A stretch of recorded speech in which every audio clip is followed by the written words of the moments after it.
And today we're going to start a new series, and so we're going to jump in. And this is a series I was really excited about. It's called Fear No Evil. And the reason why is because how many guys would say there's probably a lot of evil going out in the world right now?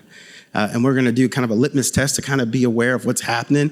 And so my job as a pastor is not always to just be culturally relevant and in tune and just to throw a couple of jokes out there. But my primary responsibility is to equip you through the scriptures, is to show you like, hey, if Jesus is literally who he says he was, then we should probably live differently. And a part of living differently is knowing what he said and being able to look at what is happening in our world to fear no evil. We have a lot to be afraid about and very little to find hope. I don't know about you, but when I go on social media, I like to follow like good news people, like little kids, like, you know, telling their dad they love them or somebody being adopted. I kid you not, my wife does this all the time. It'll be 11 o'clock at night. She'll be on social media watching people give out like, baby announcements, pregnancy announcements to their family and all of that kind of stuff. It's crazy. That's sweet. It is. It's very sweet. I had nothing else. That was it. I'd be pretending like I'm asleep just looking at her.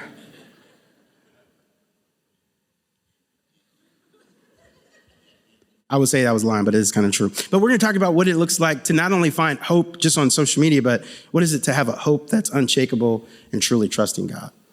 You need hope. Hope is not a bad thing. And there's probably some people in the room, they're like, hope? You Jesus people, that's just a crutch. This is all a crutch for you. I don't know about you, but bro, I'm tired. I need more than a crutch. I need a stretcher, IV, shoe. I may not even keep it natty. I may just try to figure out whatever I can get to boost my heart, my hope. We need more than just gravitating to things out in this world. But what does the Bible say about having hope in the middle of turbulent times? So we're going to read a few verses of scripture and then we'll unpack this. If you're taking notes, you can write it. This is the title of my message. So optimistic, so faith-filled. The world is getting worse. That's the title of my sermon today. How do you feel about that? Okay, let's jump in. 2 Timothy verse 3, Paul writes to a young pastor who's trying to figure out what it looks like to lead people in the midst of transition, calamity, all of the things that are going on. But it says this, Paul tells this young pastor, chapter 3, he says, but mark this, be careful, pay attention. There will be terrible times in the last days. People will be lovers of themselves, lovers of money, boastful, proud, abusive, disobedient to their parents. Kids, pay attention. This may be talking to you. He says, ungrateful, unholy, without love, unforgiving, slanderous, without self-control, brutal, not lovers of good, treacherous, rash, conceited, lovers of pleasure rather than lovers of God, having a form of godliness but denying its power, have nothing to do with such people. It goes on in verse 6, and just for the sake of time, I'll unpack this, but Paul begins to address how there will be men that would try to deceive people and sneak into women's homes and take advantage of them and to lie to them and to get over them. And Paul begins to address that there will be those that will be deceivers and those that will be deceived. And he begins to address this, that these are all indications that our time is coming near, that things are transitioning. He begins to address two men in particular, Jannes and Jambres, these were two magicians in the midst of Egypt when God was saying, let his people go, that these two men actually opposed God and got some different types of arts to try to combat truth and what God stood for. In verse 10, it says this, you, however, know all about my teaching, my way of life, my purpose, faith, patience, love, endurance, persecution, sufferings, what kinds of things happened to me in Antioch and Iconium and Lystra, the persecutions I endured, yet the Lord rescued me from all of them. In fact, everyone who wants to live a godly life in Christ Jesus will be persecuted. Let's read this together. If we could put it on the screens. This is so good. Verse 11. It says this, persecution, suffering, what kinds of things happened to me in Antioch and Iconium and Lystra. He says, yet the Lord rescued me from all of them. Verse 12, in fact, everyone who wants to live a godly life in Christ Jesus will be persecuted.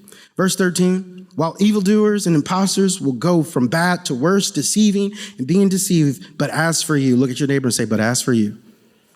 But as for you, continue in what you learned and have become convinced of, because you know those who are from who you have learned it from, and how from infancy you have known the Holy Scriptures, which can make you wise for salvation through faith in Christ Jesus. All Scripture is God-breathed and is useful for teaching, rebuking, correcting, and training in righteousness, so that the servant of God may be thoroughly equipped for every good work. There's a lot in there. We're going to do the best of our ability with our time to unpack all of this. Let's pray. Father, we thank you. We ask, God, that your word would come alive to us, shape our hearts, transform us. In Jesus' name, amen.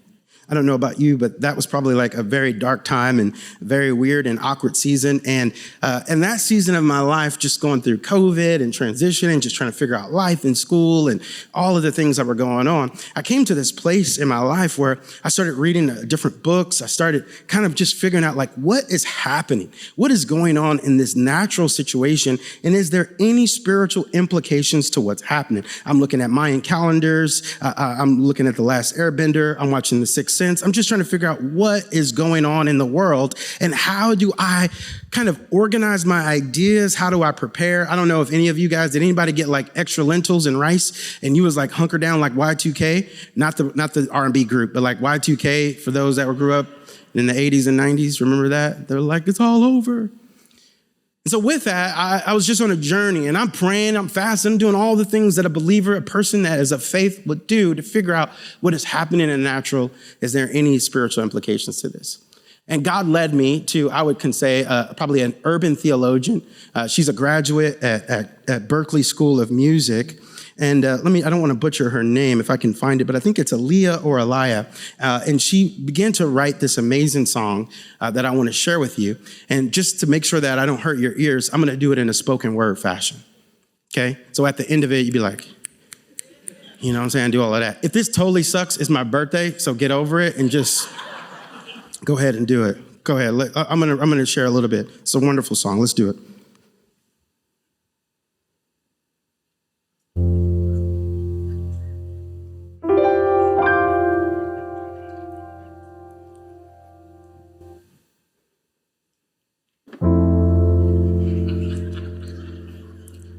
The earth is ghetto, and I want to leave. Can you beam me up outside? I'm on the street. By the corner store, you know, the one on 15th, got a bright shirt on so I'm easy to see. I've been down here indefinitely, can't reach my planet, but I need to leave. You should see these people. It's hard to believe how they treat each other. It's hard to conceive. Oh, the earth is ghetto, and I want to leave. I said the earth is ghetto, and I want to leave. See, they got hungry, starving with nothing to eat, the homeless living on the street, and the sick are dying, crooked police, politicians, lions, criminals out on the street. I got 5 on fuel if you need it from me. I got 5 on. I'll sit in the back if we're riding too deep. Better lock the doors. These people lie, steal, and cheat. Roll up the windows so we can head out in peace. I don't know if they told you this, but the earth is ghetto. I said the earth is ghetto. The earth is ghetto. These people trifling out here. I said the earth is ghetto. These people trifling out here. I said the earth is ghetto.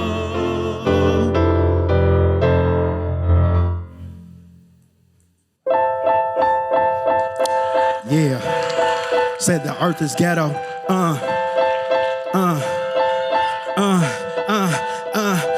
I wanna fly like a condor. They flesh, they like their carnivores. I wanna rip and tuck it so that I can find and reach and soar. I pour out, shed it in my tears and fears. Other cats clanking their glasses and searching for beers. I live sincere in the depth of the jungle where I hustle, keep it rumble, cause you know I'm already doing the tussle. You can call me Mike Tyson, 22 in the boots. Matter of fact, other cats got 22s in the chute. That's for those hunters and thumpers that coming out in the street. I take a lip in the face because I'm lying to see. I'm trying to hide in my ears. These cats is crooked and creep, but I'm going until that mountaintop and there I leap because I get on my knees and I be humble in prayers. I know this world isn't fair. I know they got these stairs, but I stay in my prayer time because this earth is ghetto. That was it. That's all I got. That was a little freestyle right there. I just want to let you know I still got it. All right, I still got it. That was a freestyle. There's a couple of mumbles in there. I'm like, but that mumble rap in, they'd be like, so hey. The point that I want to make is this. Our world is getting worse. Our world is ghetto. As humanity drifts further from God's truth, if we are in the last days, if these are the precursors for the end times, how should we prepare as believers? What should we do? I guess you got to get them bars up. But how do we prepare for every good work? You see, Paul tells Timothy, this young pastor, that you should expect the world is not going to be a cornucopia of flowers and rainbows and sugar dumplings. The world is going to fall apart. Now, this is not some pessimistic pastor super spiritualizing things to make you fearful so you follow some Jesus. No, I think every skeptic or critic, atheist or agnostic could agree that based on what we see right now, the trajectory of our future does not look so hopeful. So what do? And Paul begins to break this down. And so a couple of things that I want to do for the sake of our time is this. I want to ask you a few questions, and I want to take a look at scripture and how does this apply to our lives. So the first question we have to ask ourselves is this. If the earth is ghetto, is this a sign that we're in the last days? Now, when I say the last days, some of you in the room are like, what is the last days? These are my first days. I'm in my 20s. I'm just figuring out how to pay bills.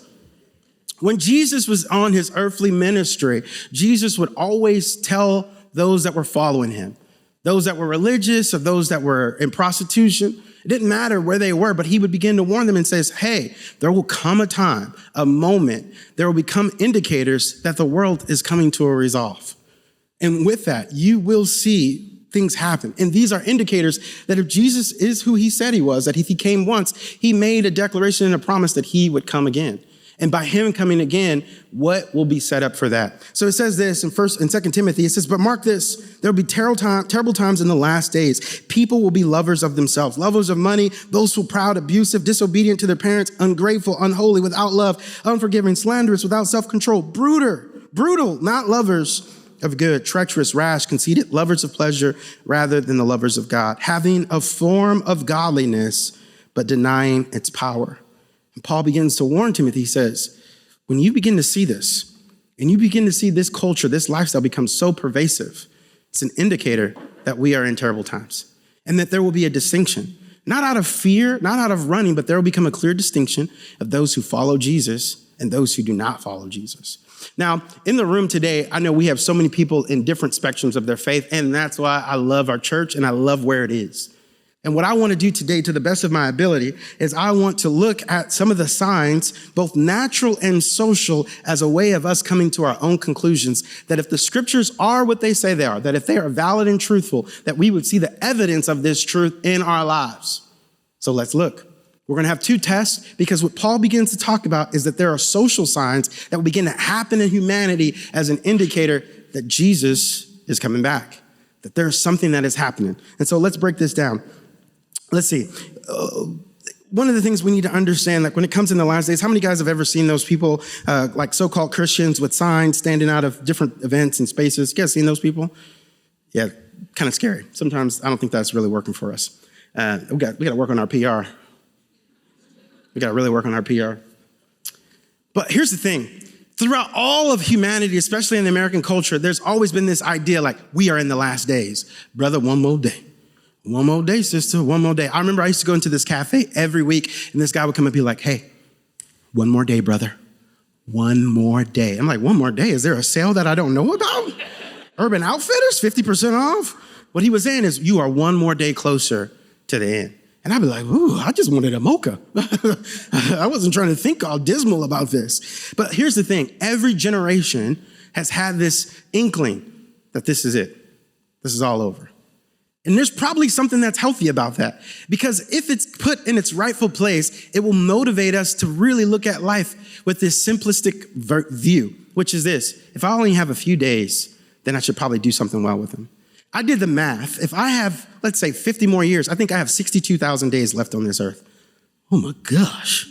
When I broke it down like that, I was like, bruh, this 37, I better make it count. Like, I got to do something with this birthday.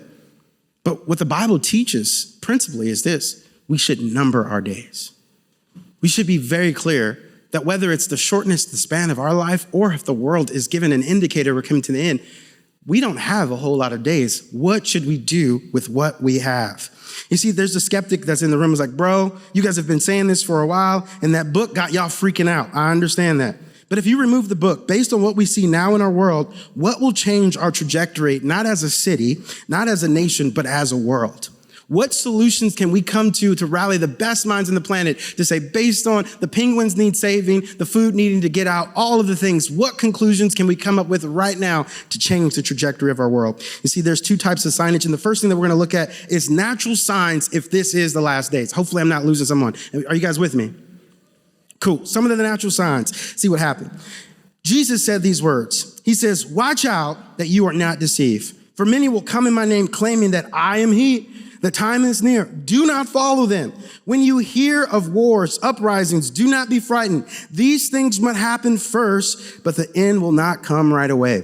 Then he said, nation will rise against nation, kingdom against kingdom. There will be great earthquakes, famines, and pestilence in various places, and fearful events, and every great signs from heaven.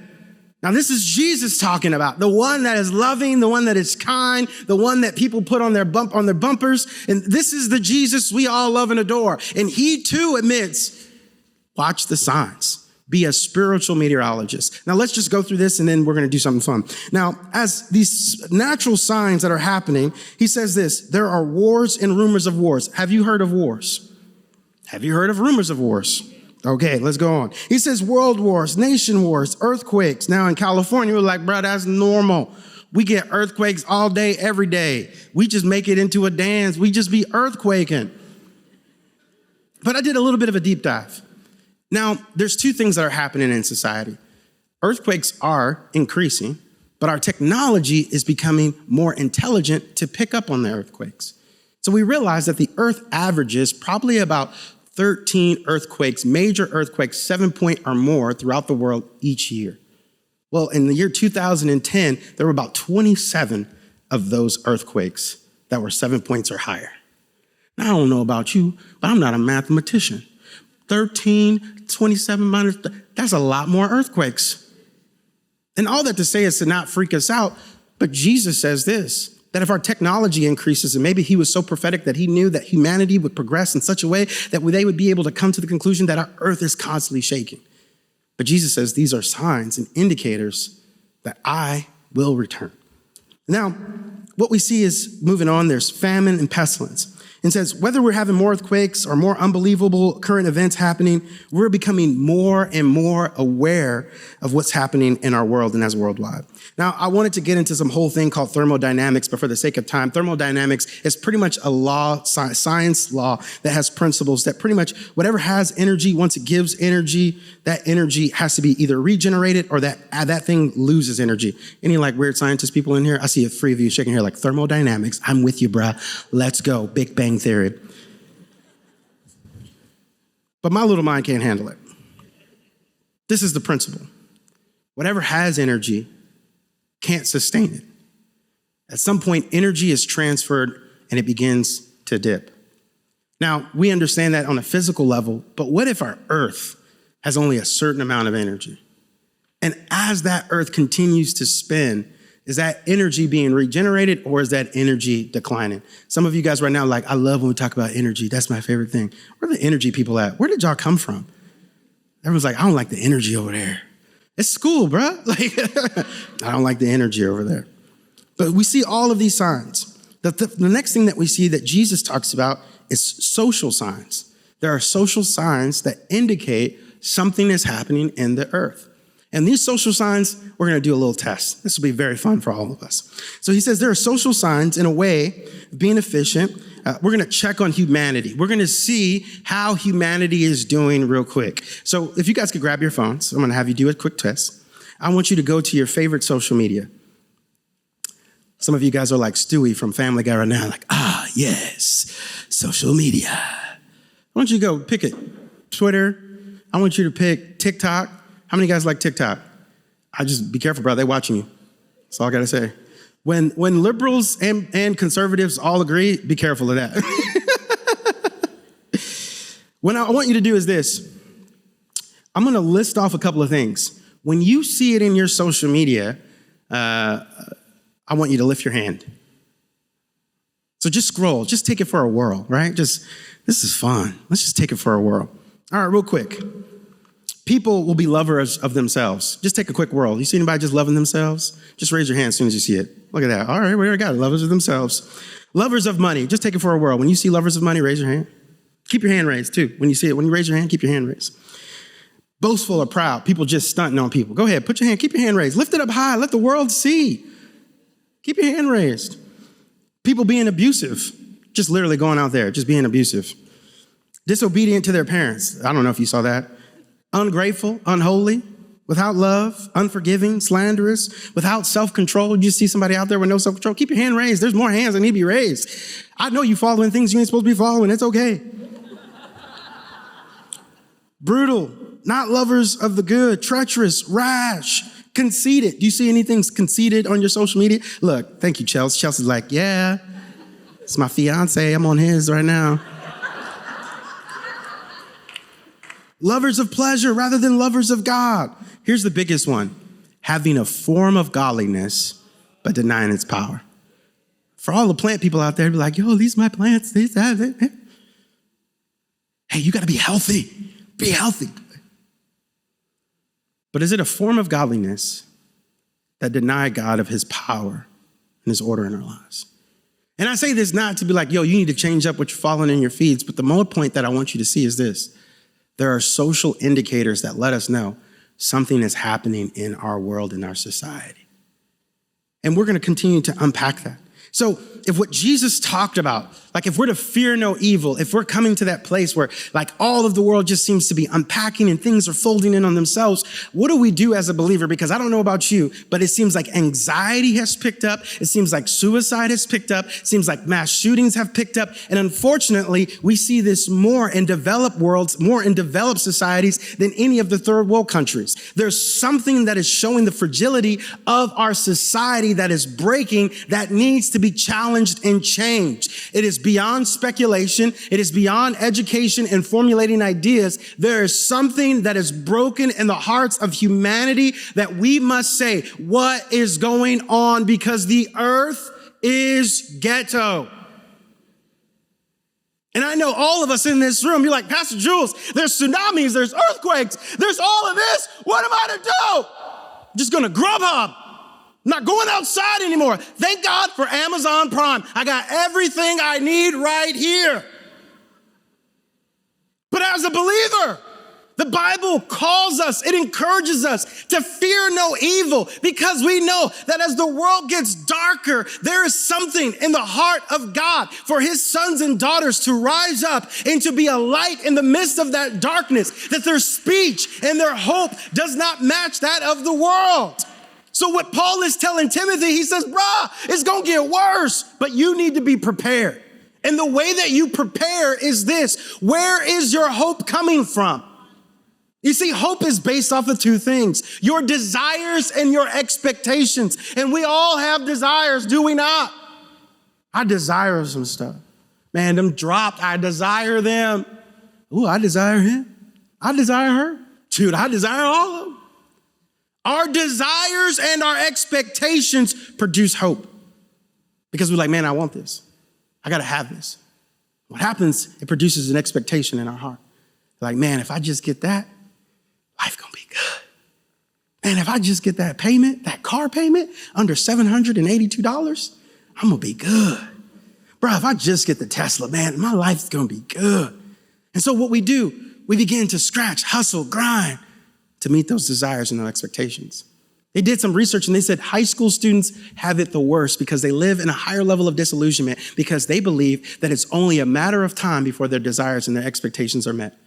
Anybody recently got kicked out of their house and you would realize how expensive rent is, you realize those desires and expectations don't match up. But there's a level of disillusionment. And what happens is this, we begin to create a happy hope. And a happy hope is a very fragile hope. A happy hope is this: if I just obtain this, that, them, or those, my life will be better. But what happens is this: when that happiness begins to break, when your expectations begin to become real and you are facing reality where sickness enters your body and you're supposed to be young, or the job that you moved and relocated for, it dissolves, it's not there anymore. Or the person you've lived with for the last 2 years found somebody else to live with, and they've been living simultaneously with somebody else for the last 2 years. I don't know why your story is so tragic. I'm sorry for you. But if your hope is based on those things, your hope becomes very fragile. And what Paul is telling Timothy is this: prepare yourself by finding your hope in God. You see, this is how hope works. Imagine two people, they have the same job, they do the exact same thing. But one of the things that they're unaware of is this: one gets paid more than the other. So these two employees, they come out of their cubicles, they're having a coffee, and they're like, man, this work sucks, because they get paid $10,000. But the other employee, they get paid $1 million. So the one that gets paid $10,000, somebody like, I'll see a lawyer shaking their head. They were like, you know what? We can sue them and they too can become a millionaire right then and there. I appreciate it. I like that. But they're sitting down having a latte and one's like, man, this work sucks. I can't believe they pay me this little. And the other person simultaneously is like, bro, I can't believe they pay me this much. What happens is this: they have two different hopes. Because what they're experiencing may be the same kind of work, but their compensation is completely different. This should be a clear indicator of how we are to be people of faith, that we have a hope that is beyond what we get paid or what is in our account, because we realize that no matter what is going on, my hope is not based in what I have monetarily, because my hope is grounded in God. So when I go through the same dysfunction, the same trials, the same frustration, the same exhaustion, my hope is not contingent based on what I see in the natural, because I am a follower of Christ. And if he too went through pain and persecution and rejection, whenever I go through it, I realize that my faith is actually aligning me exactly where I need to be. So no matter what I go through, there's hope. You're like, Pastor Jules, that sounds real cute, bro. Having hope when you're going through hell. You're right. But when you go through it and you get to that place where you feel like you've exhausted all of your options and there is no turning back, and you realize you fought for this, you kicked and you scrambled and you had it, and then you get to that point where you feel like, man, I've become everything. What else is out there? You come back from that penthouse suite with heaviness in your heart because you realize you have all things, but you don't have God. See, for you, the penthouse could be everything. It depends on wherever you at. You'd be like, man, if I just had this, that's not where our hope comes from. And what Paul is reminding us is this, is that we prepare by building our faith. And our faith comes by being grounded and trusting in the character and the nature of God. That if God said this over our lives, we agree with it, we follow it, we trust it. And it's not just some lamb-blinded thing. This is not some glib confession. We realize that we will go through hell, but God is walking with us. It's a game changer. So when you see shootings and crimes and looting, this is not a moment to just give up and find despair, because that's what happens when you just lived on a basis of happy hope. When that happiness is removed and you realize your expectations will never be met, you realize your desires will never be quenched, it gives you into a place of despair. You're like, why should I try? Why should I keep going? Why should I keep showing up? It doesn't matter. I think one of the biggest things that are destroying our young people is despair when they haven't even lived life. But this should not be said of you, is what Paul says. That if there's despair in your heart, it's an indicator not of your wickedness or your sinfulness, but of the condition of your faith. And maybe right now you're in faith fatigue because you've absorbed all of the information in this world and it seems like it is hard. The Bible says that faith comes by hearing and hearing of the word of God. And it says that as we begin to hear and to listen and attune our hearts and our desires to the frequencies of heaven, that it begins to change something in our heart and we get confidence that is in Christ alone. But what happens is this: just like Emmanuel had prayed out, there have been times we feel like we've gone through faith fatigue. Because Paul says, you're going to get persecuted. If I could proverbially be Oprah Winfrey for just a moment, let that rock your world. And I would be like, everyone look under your seat right now. There's persecution. Woo! You get persecuted, you get persecuted, you get persecuted, you get persecuted. That's what Paul tells us. And some of us in this room are like, persecution? I get persecuted on a daily. No. What Paul says is this: an indicator that the world is getting to a place of despair and is drifting further away from Christ, that they would begin to violate and begin to target believers. Now, someone's in the room right now like, finally, a pastor that understands me. I've been persecuted, not for the gospel. You've been persecuted for your personality. Don't say you get persecuted because of your post. Like, I'm going to really tell all of these unbelievers, these people that don't know nothing about God, how God really feels about them right now. And I'm going to do it all on social media. No, that's your personality. You just may be a jerk, unfortunately. For all those that are maybe in that place, I just want to get everybody. I'm sorry. But I think there are a lot of two people that feel like they're being persecuted, but it has nothing to do with the gospel. So they've hunkered down and forged themselves like, I am the last one representing. You're not the Highlander. You're not the last one. You're not. Because there's always somebody that is going through way worse than you are going through. And what Paul is saying is this: don't justify your personality or your post and just begin because you feel some backlash for what you've said. No, there will come a time in a day and age where there will be a very clear indicator of who is truly following Jesus.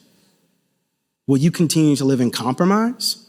Or will you come to a place where you say, God, there's something that is rebellious, that disagrees with you, but Lord, I want to be humble and I want you to do a work in my heart that only you can do. The world is ghetto. But there's hope. Let's lift the nose of the plane up before we get out of here. You see, one of the things we have to understand that the hope that comes from Christ Jesus is not a happy hope, but it's a holy hope on his promises. It's a hope. You see, ask yourself this question. How many of you guys saw this television show, or it was something streamed? It was called Bad Vegan. Did anyone ever see that? Just raise your hand. I'm not going to bust you out. How many saw Bad Vegan? It's all right. You're not sinful. It's okay. People be scared. They're like, Pastor with the microphone asked me to raise my hand. Either I'm getting saved or they're going to talk bad about me. I didn't watch it, but my wife watched it. And so I like vicariously watching things through my wife. So she'll give me information. And she was like, yeah, this really weird, pudgy man went to this very beautiful, established, wealthy woman and told her that he was not of this earth and he could let her and her dog live forever. Is that not the premise of the show? Some of you are like, yo, that's crazy. That is an indicator where we're at right now in the world. Yo, if aliens are showing up and people don't care about it, like it's just another day in the neighborhood, we should be concerned, y'all. Jesus is coming back. You know what I'm saying? Anyway, moving on. That was a joke. All right. So how do we get this holy hope? Paul knew that death was not a defeat to the believer. It is merely graduation. And what he's saying in Philippians chapter 1, as Paul is in prison, this is what he says. He says, for I fully expect and hope that I will never be ashamed, but that I will continue to be bold for Christ, as I have been in the past. And I trust that my life will bring honor to Christ, whether I live or die. For to me, living means living for Christ, and dying is even better. But if I live, I can do more fruitful work for Christ. So I really don't know which is better, but I'm torn between the two desires. I long to go and be with Christ, which would be far better for me. But for you and your sakes, it is better that I continue to live. Knowing this, I'm convinced that I'll remain alive so I can continue to help you all grow and experience the joy of your faith. Now, Paul, it seems like he's at this weird season. He was like, man, I want to stay, but I would rather go because this world sucks. But if I stay, I better do something because I realize my hope is in God. And if I'm going to be on this earth, though I want to depart, it is for your benefit.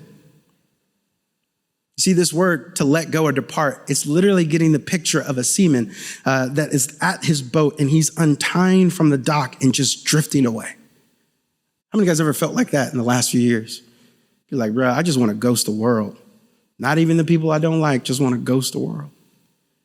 If you're experiencing that, there's got to be something that redirects your hope. There's a moment that happens because our hope in Christ promises joy, peace, and power. And in order for us to live a fulfilling life, our hope can be not in what we have, but in God alone. The question that I want to end this morning is this: get your hope, or where do you get your hope from? And if you got hope, are you getting it from the right source? Paul begins to remind us in verse 13 that there will be evildoers. There will be people that try to deceive. And what Paul begins to say is this: be careful where your hope comes from. Your hope isn't just changing your meat suit. Your hope isn't going to come from just more finances. But Pastor Jules, that wouldn't be bad. I get you. Our hope can't be so fragile as believers. Because when our hope becomes so fragile, we begin to misdiagnose and we begin to not take our rightful place as believers. You see, in the last few years, I've seen more people smarter than me. I've seen more people more well off than me all have the same conversation. They are experiencing some of the most turbulent times of their life. And simultaneously, there are people that would reject prayer in a minute, but I've seen more in the last few years ever when I'm like, hey man, I'm gonna pray for you. And they'll be like, please and thank you. Like, bro, I thought you was atheist. Not today. If you could do anything that'll help. So what this means is this. If we continue to get our hope from the wrong source, the days get darker. Believers miss their opportunity to be a light. This is not some arrogant for those that are coming in and maybe just kind of peeking in on what are these Christians doing.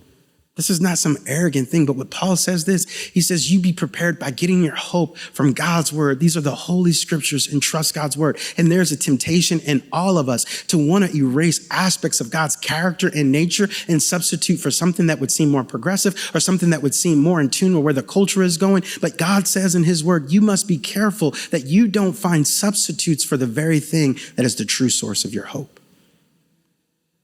So what he says is this, be careful what you allow to feed your soul. Be careful what you allow to get your hope from. Because many of us in this room, if we were to be honest, when the Dow market changes, guess what? Our hope begins to decrease. And God begins to say in his word, that the world will change. It will fluctuate. It will go through these moments. And I don't know about you, but the last time that I saw this kind of stutter stop, it was a Volkswagen.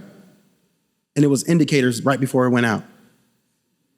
And with the same thing with our planet, there's this stutter and stop. There are indicators that show us something has to radically change. And guess what? We can get new presidents. Awesome. We can do more protests. That seems to work. Awesome. That was complete sarcasm. This doesn't work. Shouldn't say we didn't need to say something. We should say stuff, but I just don't think it works. No, what's going to happen is this. Believers will begin to find their confidence in God again. Man, there were moments in my life where I was suicidal. There was one moment in my life where I was like full of despair. And I remember being in my apartment by myself and I'm like, God, you need to come and rescue me in this moment. When your heart is full of that heaviness and that despair and that anxiety and you're wanting something to give you hope,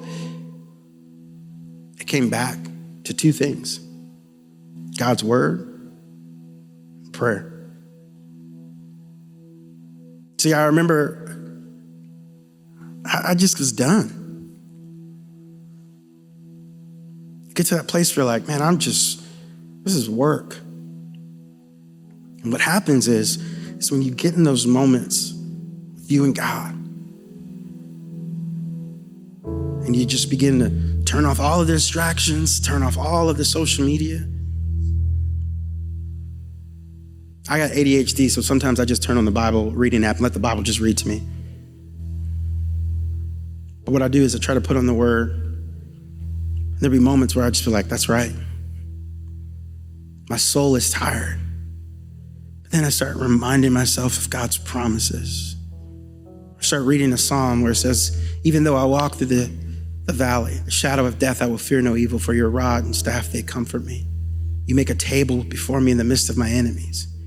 And something supernatural starts to happen in my soul. I'm like, wait a minute, man, even though I'm walking through death, God, you made a promise that you would create a table, you would create a feast in the midst of all of the chaos that I'm going on. Something happens where the Holy Spirit just begins to move on your heart.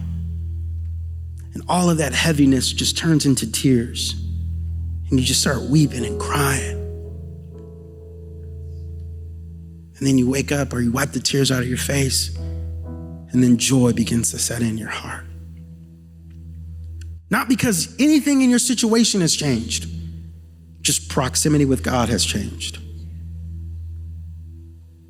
There have been moments where literally I was fully deceived. Just literally believing things about myself completely contrary. And I would go to my wife and be like, encourage me, because I'm insecure. It's like, I got no encouragement for you. You suck. No, I'm just joking. No, she's super encouraging. That there would be moments when I would just be alone with God, and in that prayer, in that moment of just reading the word, the Lord just remind me, you're my son. And I haven't left you or forgot you. In those few words, something shifts in my soul. And I wipe up all of the stuff that I've just walked through and begin to say, God, I trust you again.